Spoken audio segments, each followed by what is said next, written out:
Rush Slow Talk Radio, where we interview guests from all branches of society, from the paranormal to the normal, from the conspiracies to the skeptics, from the meta to the physics. We interview, investigate, and get to the truth of the matter. Our purpose is to get down to the basic facts of the story.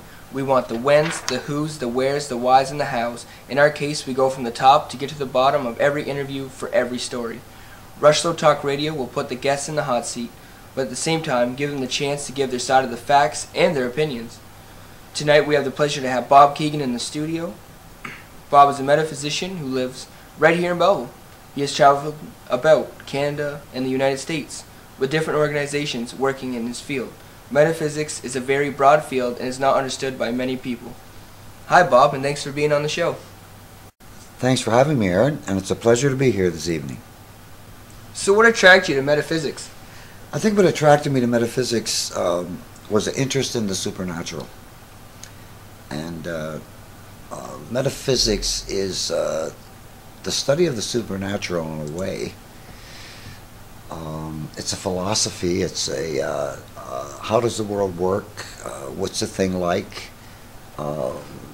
It involves a good knowledge of cosmology and religion and spirituality and mind over matter.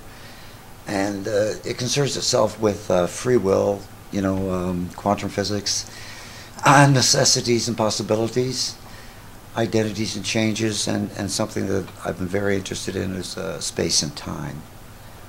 And each branch, goes into a different type of philosophy. How do you train to be a metaphysician? There's many different ways to train to be a metaphysician. You can go into the theological end of it, the philosophy end of it. Myself had a keen interest in the early 70s, and I studied different parts of programs to do with basically theology. I went into a lot of that at first, and then I ended up going into a philosophy program in the 80s at the University of Toronto with Dr. Madan Handa.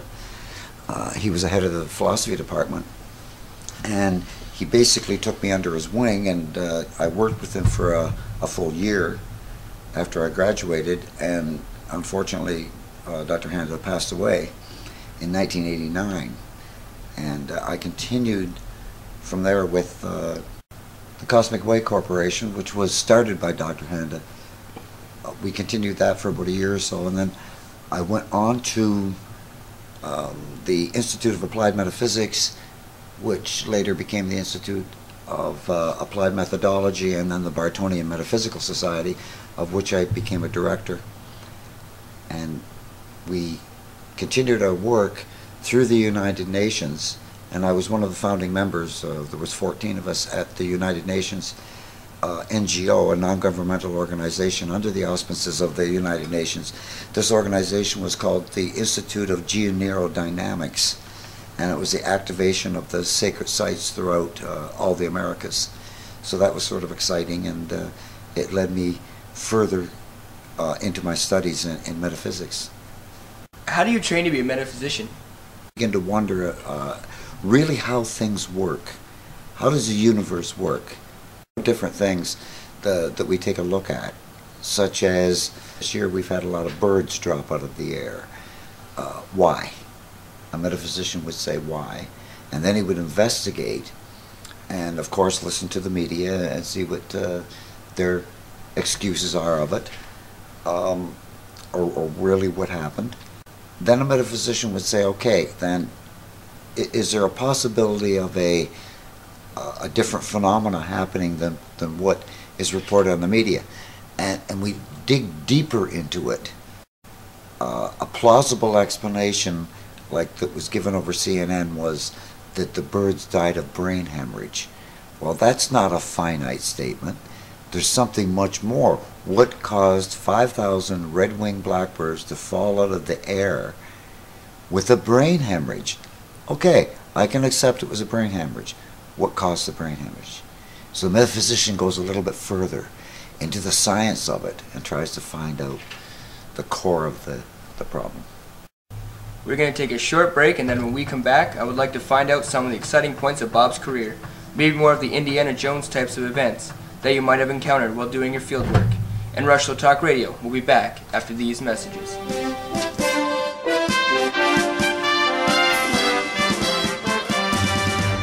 Jumpstart is a program to help get kids on the ice and play the best sport in Canadian history, the game of hockey. Jumpstart gives the opportunity to help pay for struggling and low-income parents so they can take their children to get hockey equipment and to get to the rink to get ready and play. I have talked with Rick Belanger, the president from Jumpstart, and have came up with a way to raise money. What Rick and I came up with is having a public swim day at the Harbor Club pool. All Belleville Minor Hockey members could participate for the small fee of $5. All proceeds would go to the Jumpstart program.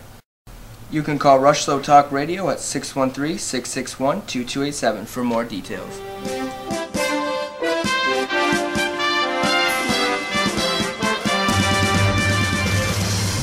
We are back with Bob Keegan, the metaphysician. Has there been any exciting things that have happened while you've been working? I don't know if you'd call them really exciting. We were in Pennsylvania at one point, and I was with the Institute of Geoneurodynamics, and we were to try to get one of the sites activated, and that site would be Poubla Forest, and that is the home of Benjamin Franklin.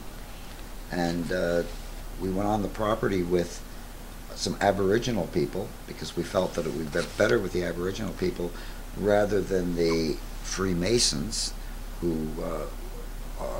which was an organization that Benjamin Franklin was a member of. And we wanted to activate it through prayer, through ceremony, and it's a beautiful estate. There was police officers coming all over the place, and they basically threw us off the property, and there was a bit of a protest because we thought that we should be able to be there. I know that doesn't sound very exciting, but there's a lot of things in metaphysics that we got involved with that is just absolutely impossible to be able to mention. When we're working with black ops and we're working with government people, whether they be up front or underground, to do with the social environment on a planetary basis, there's a lot of things that just can't be mentioned. I can't go into it, and if we did go into it, you likely wouldn't believe it anyway, because a lot of the stuff hasn't hit the mainstream media. The main job of a metaphysician is to advise and consult, and when we get into that area of it, then it becomes quite secretive, but I guess what you'd call exciting. How does science get involved in metaphysics? When you're dealing with the science of it, it doesn't just mean quantum physics or calculus, anything like that, to be able to figure out how the cosmos works. It gets into the theology and the philosophy of the ancient cultures, such as the Mayans, and we get into at the end of the 13 Baktuns of the Mayan calendar, we have Zimbalba Bay, and Zimbalba Bay is the coming of the dark rift. It's an anomaly from the center of the universe that comes over the universe, or sorry, through the universe, over the planet, making a electromagnetic change, which would then in turn affect the population of the planet as well as the wildlife and certainly the entire solar system. Will you ever stop being a metaphysician? No, you don't stop being a metaphysician. Once the door is open, it's always open. You can't close it. So you have that knowledge. Again, it's all in the applying. Applied metaphysics is the name of the game. That's all the time we have today. I would like to thank Bob Keegan for joining us today on Rushlow Talk Radio and giving us an insight on metaphysics. Thank you, Aaron. Hopefully we'll hear from you soon. It has been not only informative, but also entertaining. Hopefully, Bob, we will see you in the cosmos.